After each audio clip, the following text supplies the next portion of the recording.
E aí, pessoal, vamos dar prosseguimento às nossas aulas de economia monetária.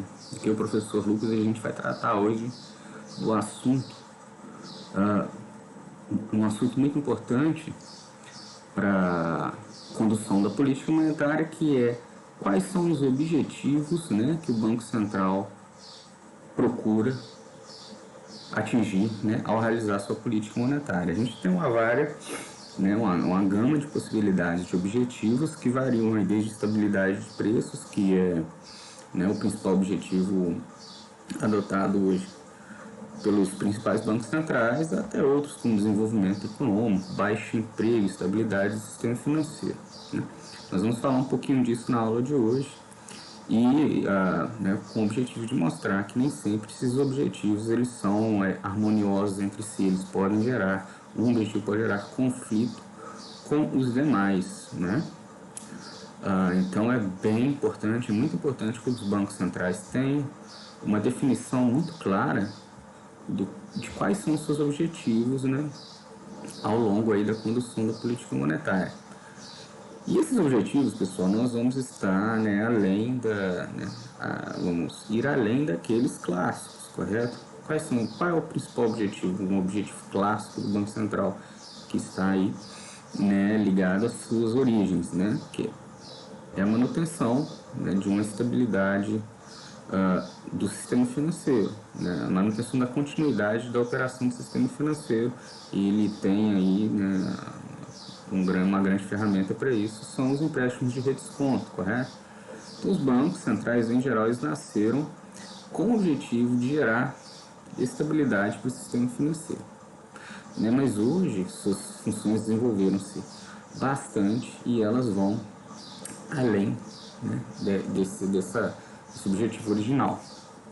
Vamos lá então, né? O capítulo é baseado aí a aula é baseada no capítulo 19 do livro Moedas, Bancos e Mercados Financeiros do Michigan, correto? Vamos lá.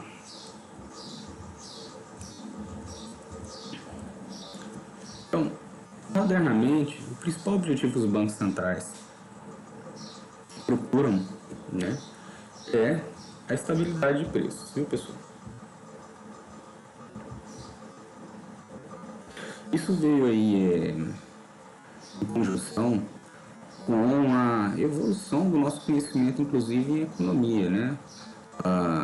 Previamente, né, em anos anteriores, em décadas anteriores, tá? Em décadas, melhor dizendo, os bancos centrais eles tinham normalmente objetivos muito ambiciosos, né? Mas atualmente os objetivos dos bancos centrais foram, né, se resumindo, se tornando mais claros e se centralizando principalmente na questão da estabilidade de preços, tá? Para alcançar a estabilidade dos preços, os bancos centrais começaram a adotar diferentes ferramentas que nós chamamos de âncoras nominais, né?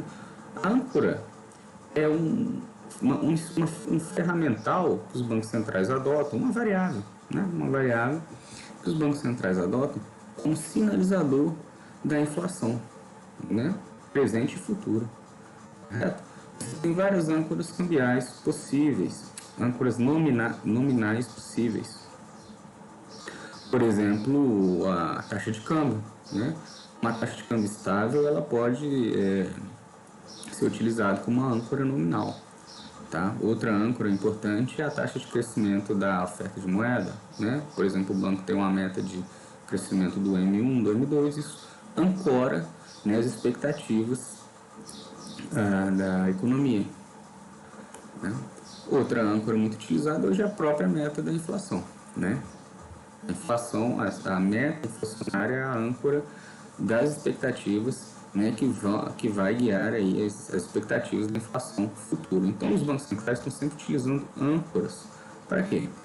Para ter um efeito mais rápido, né, da política monetária sobre as expectativas, né? Ou seja, para fazer com que a política monetária atinja seus objetivos mais rapidamente, tá certo? Então, se você tem muito conhecido na realização da política monetária, você tem defasagens, correto? Envolvidas entre você variar o instrumento, né, daqueles vários que nós vimos na aula passada, até você conseguir determinado objetivo. Interligado a esse percurso temporal, né, você tem variáveis que podem ser indicadores da efetividade da política, correto?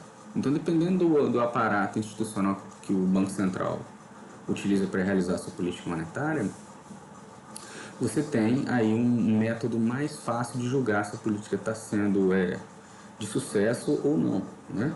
Por exemplo, se o Banco Central utiliza uma política de metas cambiais, olha, se você olha então, se uma meta cambial ela deve ser facilmente obtida, você não pode ter muitos choques nas reservas cambiais do Banco Central, por exemplo, do país no caso. Então, se as reservas estão variando demais, estão muito voláteis, provavelmente o Banco Central tem dificuldade para manter aquela âncora cambial, que é a meta, né, que é a taxa de câmbio estável. Uma âncora cambial, que é a meta de inflação, né, ela serve como uma forma fácil e rápida de avaliar a política monetária, pois se a inflação está distanciando dessa meta sistematicamente, os agentes conseguem perceber, né, de antemão, que a política monetária não está sendo bem sucedida. Então, hoje as âncoras elas são muito importantes para a realização das políticas monetárias. Tá? Por que a estabilidade de preços tem sido, então, emergiu aí como principal elemento da política monetária? Principalmente porque hoje nós temos um conhecimento de que o Banco Central ele não tem muito poder, tá, de controle sobre as taxas de juros reais. Na verdade, a taxa de juros real da economia, que é a que determina o nível de investimentos no fim do dia, ela não é afetada diretamente pelo Banco Central. A taxa de juros real vai ser determinada pela oferta de poupança e pela demanda por investimento, a demanda de recursos para investimentos, né? Tal qual nós já vimos em outras aulas. Então, se tem um órgão que determina mais ou menos a taxa real de juros dentro da esfera pública, esse órgão é o Tesouro e a política orçamentária, né? Na verdade, o Congresso é a política orçamentária, o governo brasileiro é a política fiscal, tá? Porque é ela que vai determinar, por exemplo, a pressão sobre os recursos da economia que o governo vai exercer, né? Se o governo é excessivamente deficitário, por exemplo, a gente vai ter uma pressão altíssima, né, por recursos e um aumento nas taxas de juros, correto? Reais. O Banco Central ele controla as taxas de juros nominais, né? Em curto prazo elas vão afetar a atividade econômica, elas podem ser utilizadas como elemento de fino ajuste, né? No caso de uma recessão ou de uma expansão, mas em longo prazo o Banco Central ele controla a taxa nominal mais por sua influência nas expectativas inflacionárias, correto? Porque à medida que ele se mantém, digamos assim, coerente com a política de baixa inflação, de inflação estável, as expectativas convergem, né, para essa política, vão passar a acreditar nessa política. E com isso, elas podem vir a cair, né, para a meta determinada pelo Banco Central. E assim, né, as taxas de juros nominais a longo prazo podem cair também. Tá? Então, o poder de determinação do Banco Central hoje é muito mais em longo prazo sobre as variáveis nominais, né? Entre elas a taxa de juros nominal e a inflação, né?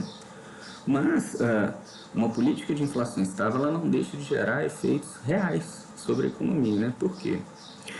Volatilidade inflacionária muito elevada cria incerteza, né? Acaba gerando incerteza que afeta sim o crescimento econômico. Há uma vasta literatura, né, indicando que tanto volatilidade inflacionária como incertezas geradas por volatilidades políticas, por incertezas políticas, tá? Elas afetam a realização de investimento, afetam os dispêndios com consumo, né?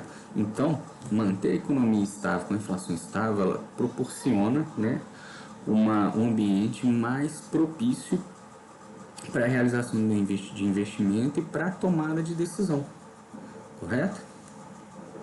Além disso, pessoal, né, a gente já teve fenômenos dos mais variados e hiperinflacionários, que aí a gente tem uma noção, né, de que esses efeitos maléficos, né, de que os efeitos maléficos gerados pela inflação, eles são magnificados exponencialmente, né.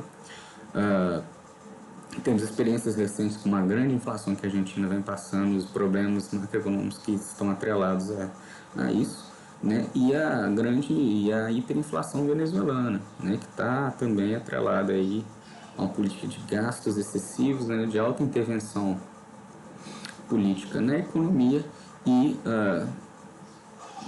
ao mesmo passo, a uma escassez de oferta de bens e serviços, né? Então, assim, com escassez de oferta, não há possibilidade, né, de cidadãos satisfeitos, né? Afinal de contas, a gente vai pagar muito caro por produtos de qualidade duvidosa, né, e que não estão ali à disposição sempre que precisamos. Então, isso tem um grande efeito sobre o bem-estar, né? Agora, vocês imaginem tomar decisão, né, com um ambiente de hiperinflação. Você investe num ambiente de hiperinflação? Muito provavelmente não, né? Você não tem certeza nenhuma, né, do futuro econômico. Então,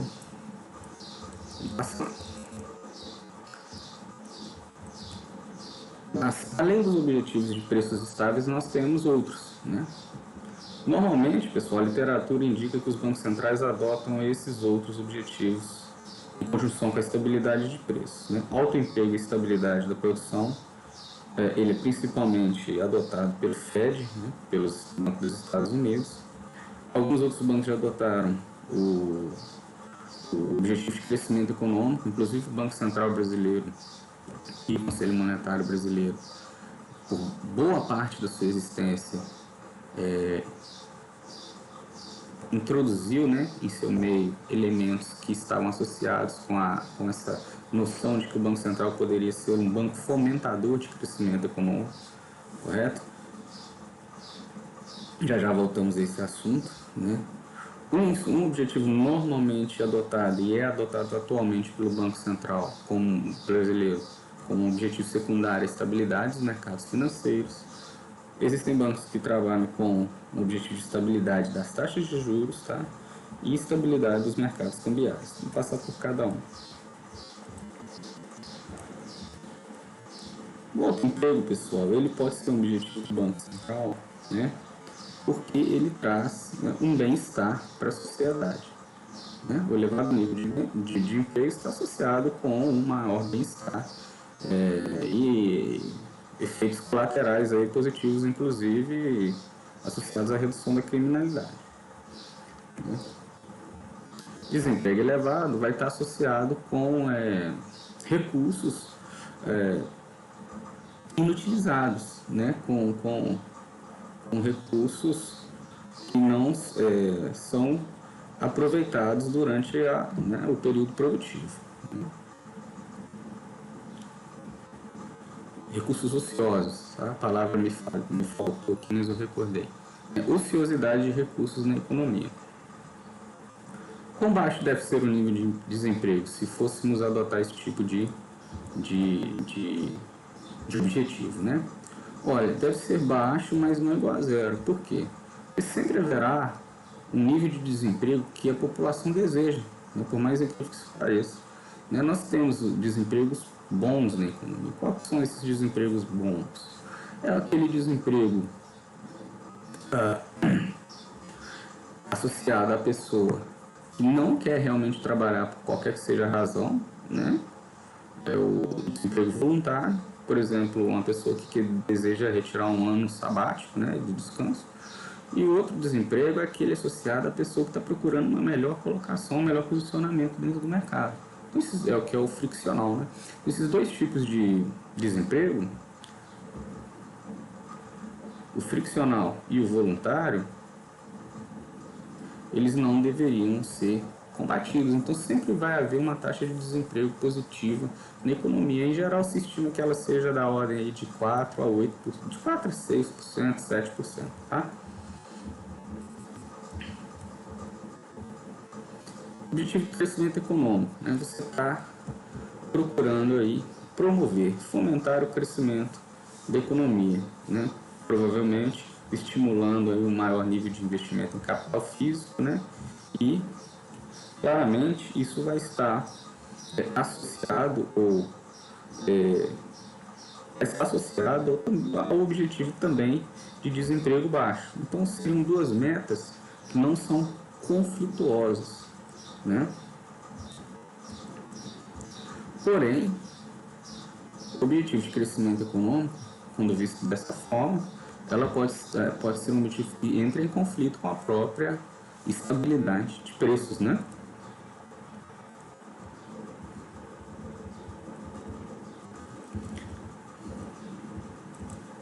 O Banco Central do Brasil, pessoal, e o Conselho Monetário Nacional, porque o Conselho Monetário Nacional é o órgão regulatório, né, do sistema financeiro e, inclusive, determina as ações que o Banco Central deve realizar. O Banco Central é o órgão executor. Desde a sua concepção em 1964, tanto o Banco Central quanto o Conselho Monetário foram originados em 1964, eles foram originados com o objetivo básico, né, de controlar o nível de preços e realizar e serem o grande gestor da política monetária e regulador da política monetária. Porém, durante os períodos do governo militar e até a década de 80 e início da década de 90, as atribuições do Banco Central brasileiro foram crescendo. O Conselho Monetário passou a ter membros do setor da agricultura, membros do setor industrial, mesmo do setor bancário, do setor comercial. Então, era um Conselho Monetário excessivamente inchado e claramente as pressões que existiam eram muito fortes e nem sempre iam no sentido de controlar o nível de preço, né? Com o Plano Real e a reforma monetária do Plano Real, o Banco Central também passou por uma reforma e o Conselho Monetário. O Conselho Monetário passou a ter apenas 3 membros, né? O presidente do Ministério da Fazenda, né? O ministro do Planejamento e o presidente do Banco Central. Então você tem muito menos interferência e o objetivo de controle dos preços passa a ser mais fácil de ser, né, alcançado. Outro objetivo, pessoal, normalmente que pode ser verificado em alguns mandatos de bancos centrais é o de estabilidade das taxas de juros. As taxas de juros estáveis, elas são um objetivo importante para você reduzir as incertezas, né, e ter um planejamento mais seguro na hora de realizar investimentos e orçamentos públicos, né? Inclusive, você tem uma questão que o Banco Central pode querer evitar muitas variações altíssimas nos juros, porque isso pode, né, gerar demandas sociais contra a sua própria independência, né? Mas percorrer o objetivo de uma taxa de juros estável, né, constante, digamos, ele pode se gerar conflitos com isso, com a estabilidade de preços. Nós vamos ver isso já um pouco à frente aqui, quando falarmos de conflitos, mas não necessariamente juros estáveis significarão uma economia estável e com inflação controlada. Pelo contrário, você pode gerar exatamente o contrário, né? Uma economia desestabilizada com inflação volátil, né? Mas um objetivo que pode gerar estabilidade nas taxas de juros no futuro, pelo contrário, é procurar estabilidade de preço, que com a inflação controlada e pouco volátil, as taxas de juros também se comportarão dessa forma, né? Um objetivo muito perseguido pelos bancos centrais, né, dos mais diversos países é o da estabilidade dos mercados financeiros, né? Obviamente, os bancos tentam evitar ao máximo as crises financeiras, né, porque isso gera com a crise financeira gera uma interrupção da canalização de recursos da economia, uma redução, né, da atividade econômica e do emprego, correto? Então, a estabilidade do sistema financeiro é muito importante, né, para o andamento da economia real. Sempre que você tem crises no sistema financeiro, elas podem se refletir via cadeia de crédito para a economia e isso trazer sérios efeitos. Então, os bancos centrais vão tentar evitar isso também, né? as taxas de juros, né, o objetivo de estabilidade nas taxas de juros pode favorecer a instabilidade do mercado financeiro, né, porque você vai ter menos volatilidade nos patrimônios das instituições financeiras, correto? Mas você tem também autores que criticam essa posição. Taxas de juros muito baixas podem desestabilizar o mercado financeiro, né? Se as taxas de juros estão baixas e por muito tempo nesse nível, os bancos podem procurar aumentar sua lucratividade com opções de investimentos mais arriscadas. Isso acabar contribuindo para o crescimento do risco na economia, né, e com a piora da estabilidade no sistema financeiro. Alguns bancos centrais também procuram a estabilidade dos mercados cambiais, né, como um pré-requisito para a estabilidade da política, da estabilidade da inflação. Alguns bancos centrais ao redor do globo, pessoal, ainda utilizam um sistema de câmbio fixo ou de câmbio ancorado para controlar a inflação, correto? Isso teria aí algum efeito, né, positivo de dar maior estabilidade para a economia que está muito inserida no mercado internacional, ou seja, câmbio mais estável, você tem mais facilidade, né, ou mais previsibilidade das suas transações com o exterior. O problema é que quando você atrela a sua política à moeda de um outro país, você acaba atrelando a sua moeda, quando você adota uma política que atrela o valor da sua moeda à moeda de outro país, você acaba atrelando a sua política monetária à política monetária daquele país, tá certo? Porque a gente tem conceitos aí, né, que dizem o seguinte, conceitos econômicos que dizem o seguinte: olha, se você tenta fixar a taxa de câmbio do seu país ou de um determinado país, se aquele país produz inflação aumentando a oferta monetária, a tendência é que sua taxa de câmbio valorize. Então você não pode deixar isso acontecer, você vai ter que aumentar a oferta de moeda dentro do seu país também. Isso vai acabar gerando inflação dentro do seu país. Para que a taxa de câmbio fique estável entre dois países, as taxas de inflação desses dois países têm que estarem também convergindo. Elas têm que ser similares. Então você acaba perdendo independência da política monetária, porque se aquele país que é o país da sua moeda alvo implementa determinada política, você vai acabar tendo que seguir aquela política dentro do seu país também. Os objetivos, pessoal, eles podem ser conflituosos e em grande parte eles são. Por exemplo, você tem uma convergência entre alto emprego e crescimento econômico, correto? Mas o alto emprego e crescimento econômico eles não necessariamente vão estar associados com estabilidade de preço, né? Se o Banco Central procura estimular a economia consistentemente ao longo do tempo, muito provavelmente ele vai perder o controle da inflação, correto? Estabilidade das taxas de juros com estabilidade dos mercados financeiros. Em certa parte, né, eles têm uma conversa, né, ou seja, taxas de juros mantidas mais ou menos constantes, estabilizam os mercados financeiros. Correto? Aquele detalhe que nós já conversamos que isso pode também criar um maior risco, né, dentro do sistema financeiro.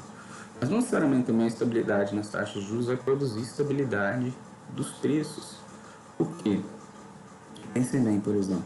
Imagine que o Banco Central tem uma meta de taxa de juros fixa, né? Se a economia começa a crescer no período com essa taxa de juros fixa, você vai ter uma pressão inflacionária, correto? Essa pressão inflacionária vai gerar uma pressão altista nas taxas de juros. Para reduzir as taxas de juros ao nível que o Banco Central deseja, ele vai ter que aumentar a oferta de moeda. Isso vai injetar mais lenha na fogueira do crescimento econômico e pode gerar uma espiral inflacionária, correto?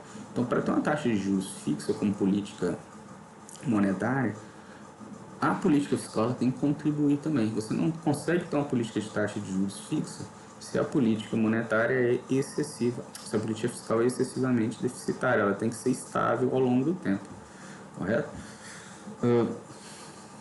Um outro objetivo que é o objetivo de preços estáveis, ele está em longo prazo associado com um bom funcionamento da economia, inclusive pode fomentar o crescimento econômico, né? Mas preços estáveis e baixos não necessariamente, ao contrário do que se pensava anteriormente, pessoal, não garantem também estabilidade nos mercados financeiros. Como a gente já discutiu, se as taxas de juros estão muito baixas, os bancos eles podem procurar alternativas de investimentos arriscados e isso aumentar o risco financeiro. Então, o Banco Central normalmente ele trabalha com objetivos, né, paralelos aí hoje em dia. Estabilidade de preços de um lado, mas sempre de olho no funcionamento do sistema financeiro como um todo, né, realizando aí políticas convencionais de um lado, né, de controle de oferta, controle da demanda agregada de um lado, via taxa de juros, e com regulamentações e supervisão bancária do outro para ter um bom funcionamento do sistema financeiro. A gente tem a questão ainda de ter mandatos que são igualmente importantes ou mandatos que são hierárquicos, né? No Brasil, pessoal, a gente tem um mandato hierárquico. O principal objetivo da política monetária no Brasil é estabilidade de preços, tá? Em seguida, nós temos objetivos de estabilidade dos sistemas financeiros e foi introduzido uma nova lei que pode ser aprovada pelo Senado recentemente, no projeto de lei, também uma estabilidade da atividade econômica. Eles seriam secundários. O objetivo principal, no caso brasileiro, é estabilidade da inflação. Nos Estados Unidos já tem a questão do mandato dual. O Fed tem por estatutariamente a obrigação de manter tanto a inflação controlada como a estabilidade da produção. Né? Por que pareça, pessoal, em longo prazo essas duas variáveis elas podem não ser conflituosas, porque a instabilidade da produção é um dos principais determinantes da inflação. Então, se o Banco Central controla a demanda agregada para manter o produto próximo do produto potencial, ele provavelmente vai exaurir as pressões inflacionárias da economia.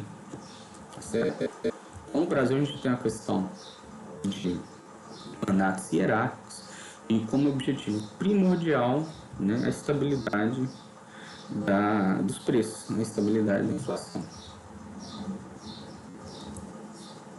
Então, como se a gente tivesse essa figurinha aqui, ó. No capítulo anterior, a gente estudou as ferramentas que o Banco Central tem, né? São as operações de pre-market, operações de redesconto, reservas compulsórias, taxa de juros sobre as reservas, etc. Você tem, à medida que o Banco Central dá o gatilho nos seus instrumentos, ele começa a ver os seus agregados operacionais, que inclui aí as taxas de juros de curto prazo nos mercados bancários, os agregados de reserva. Em seguida, ele vai surtir efeitos sobre as variáveis mais intermediárias, né, que são taxas de juros de longo prazo, né, e agregados monetários, por exemplo.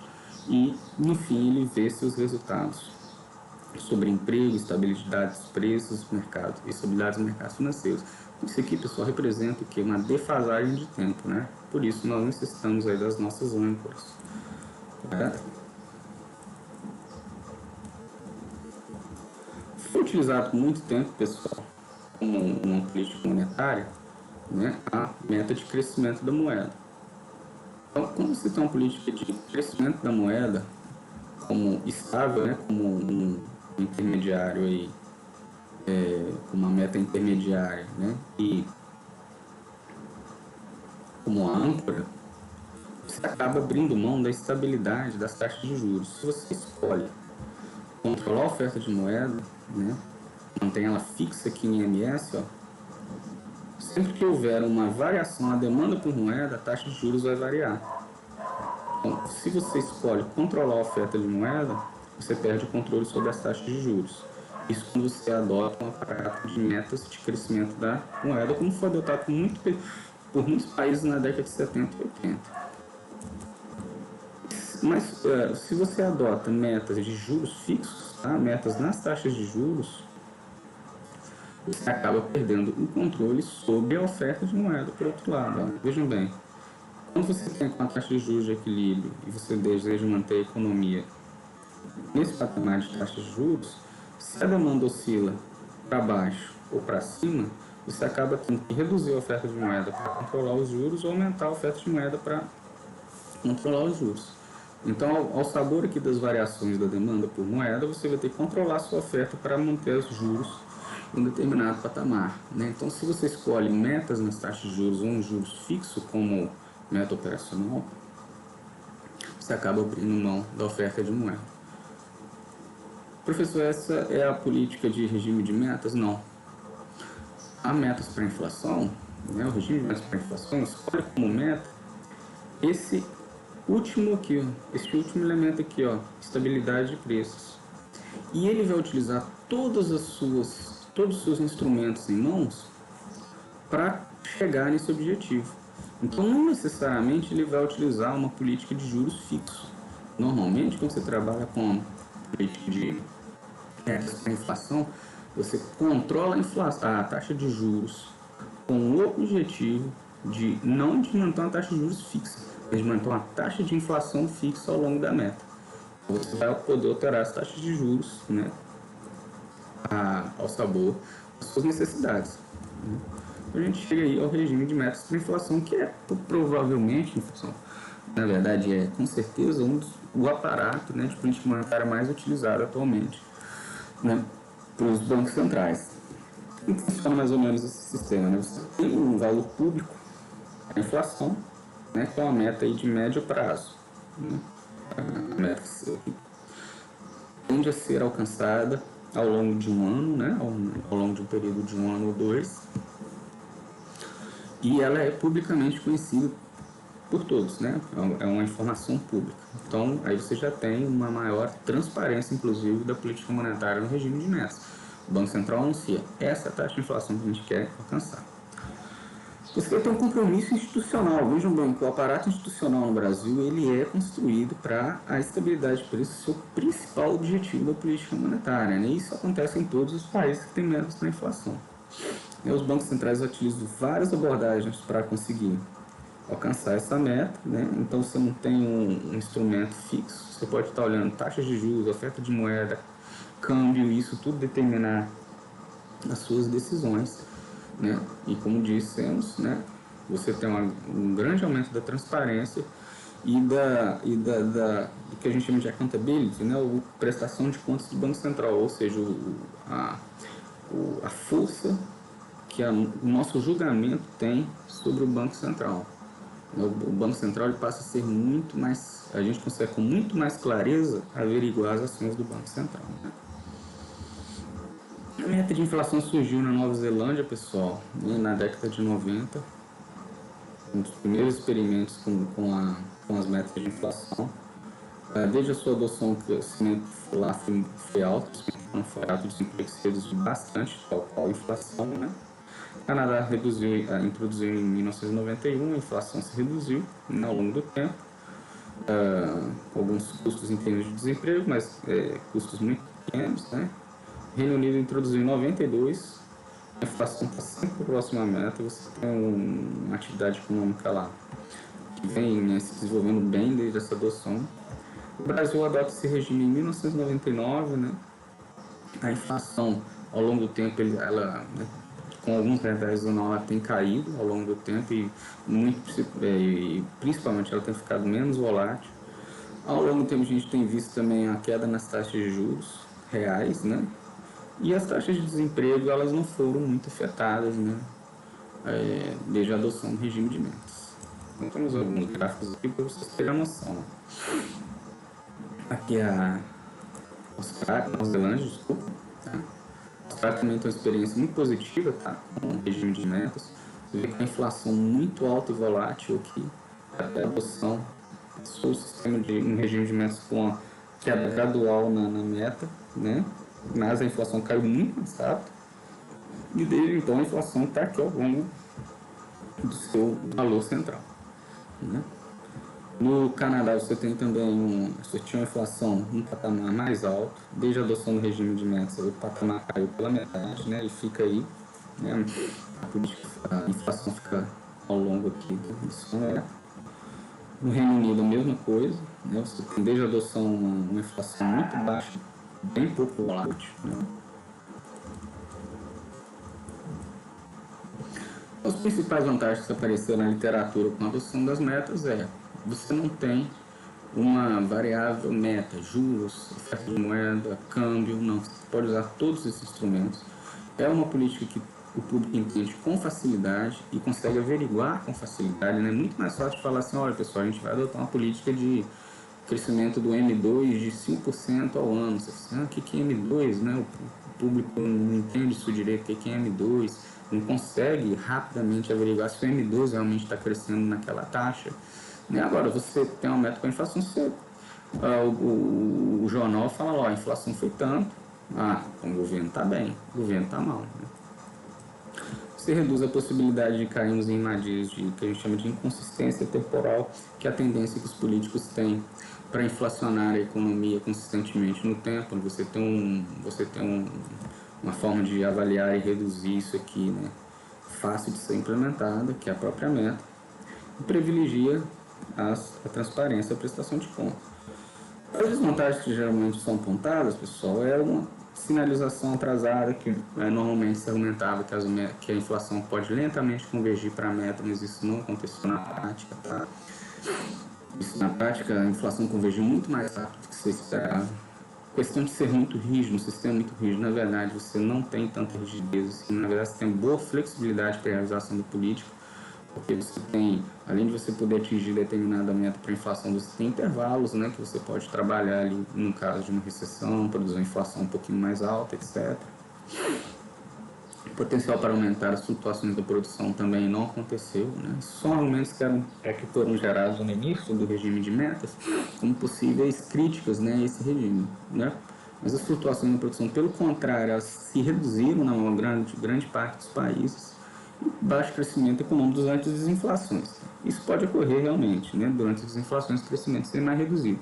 Mas não tem política monetária desinflacionária que produza alto crescimento econômico. Então isso não é uma falha especificamente do regime de metas, mas sim de qualquer política desinflacionária, né? No fim, pessoal, a gente tem o seguinte, vários modelos de metas para a inflação, vários modelos de política monetária, quando vão calcular a maneira ótima de um banco central atuar, eles acabam chegando ao resultado de que a política monetária ótima, ela tem a forma do que a gente chama de uma regra de Taylor. Tá? Então, a regra de Taylor ela pode ser entendida como uma reação ótima do Banco Central aos desvios da economia, né? Quando você tem aí, inclusive, um regime de metas. Então, o que é uma regra de Taylor? A regra de Taylor vai dizer que a taxa básica de juros é igual à taxa de inflação, mais a taxa real de juros de equilíbrio. Mas aqui essa regra de Taylor é específica para os Estados Unidos, que ele supõe que o peso do desvio da inflação é de 50%, e o peso do desvio do produto potencial é de 50%. Na verdade, você pode ter pesos diferentes aqui, 80%, 20%, etc. Pesos diferenciados, né? Então, ou até maiores do que... Não necessariamente esses pesos precisam somar um. Você pode ter um banco que é extremamente reativo à inflação e qualquer desvio da inflação em relação à meta, isso gera um grande aumento nas taxas de juros, porque é um banco central extremamente avesso a política inflacionária. Mas a regra de Taylor diz basicamente que se você tem um aumento da inflação ao longo da meta, você vai aumentar a taxa básica de juros além daquele aumento inflacionário, mais do que proporcionalmente. Então, por exemplo, se você tem um aumento da inflação de 1 ponto percentual, você vai aumentar a taxa de juros em mais do que 1 ponto percentual. No caso aqui, em 1,5 ponto percentual. Por quê? Você quer que a taxa real de juros aumente para a inflação voltar para sua meta. O mesmo vai valer quando você tiver desvios da produção. O desvio positivo da produção vai gerar um efeito de aumento mais do que proporcional na taxa básica de juros. Assim, pessoal, a gente consegue reduzir as distorções da economia, né, e manter a taxa de inflação e atividade econômica ao longo das suas metas. Então, a regra de Taylor nada mais é, pessoal, que uma regra de reação do Banco Central, que é uma reação ótima, né, dentro de um objetivo, tá, que é de minimização das distorções da economia, ou de minimização aí dos desvios da taxa de inflação ao longo da sua meta. Né? Aí a gente tem uma figura para mostrar como que essa regra de Taylor prevê, né, a inflação, a taxa de juros nos Estados Unidos. A curva vermelha é a taxa de juros da regra de Taylor, prevista pela regra de Taylor, e a curva azul é a taxa de juros efetiva. Então você vê que nesse período que a regra de Taylor indicava uma taxa de juros maior do que efetivamente ocorreu, houve uma disparada da inflação. Quando a regra de Taylor indicou uma taxa de juros menor e a taxa de juros foi efetivamente superior à da regra de Taylor, você teve uma desinflação da economia. Né? Então você tem o seguinte, ó, se você se mantém em uma política próxima a uma regra de Taylor que produz uma queda na inflação, você vai ter, né, ao longo do tempo, uma redução desses indicadores ao longo do tempo, a redução do indicador inflacionário. Correto, pessoal? Então, para fechar a aula, nós temos esse resuminho, né? Em grande parte dos países, o principal objetivo da política monetária hoje em dia é reduzir ou manter a inflação estável, né? Um outro objetivo muito importante é proporcionar a estabilidade do sistema financeiro. Para manter a inflação estável, os bancos centrais geralmente escolhem uma meta inflacionária e trabalham principalmente com as taxas de juros de curto prazo para conseguir alcançar esse objetivo. Se as taxas de juros estiverem muito baixas, eles lançam mão de outros mecanismos, como por exemplo o quantitative easing, que é injetar recursos massivos aí na atividade econômica. Isso não aconteceu no Brasil ainda, tá? Mas o Brasil consegue operar ainda com uma boa flexibilidade, comprando e vendendo títulos, né? Normalmente. Isso é mais característica de países desenvolvidos. Um outro objetivo, pessoal, muito importante que os bancos centrais procuram alcançar é da estabilidade dos mercados financeiros. Né? Normalmente a estabilidade dos mercados financeiros é obtida como instrumento de empréstimos de redesconto, quando a situação já está, né, ali precisando, né, quando o sistema financeiro já está ali realmente precisando de recursos, mas um grande aparato hoje utilizado pelos bancos centrais para controlar os sistemas financeiros é a regulação prudencial, né? O sistema legal e a digamos assim, a supervisão bancária, né? O fato de que o Banco Central determina as regras do jogo, né, para que se tenha uma estabilidade do sistema financeiro e essa regulação que acontece, né? Esse mecanismo também é muito importante, que a gente chama de norma de regulação macro e micro prudencial, correto? Então, faça uma leitura aí do capítulo e cheguem às próprias conclusões. Quais são os objetivos que vocês acham que o Banco Central deve perseguir? Né? Quais vocês acham que ele deve perseguir e quais ele consegue conseguir, correto? Então fiquem bem aí e até a próxima aula.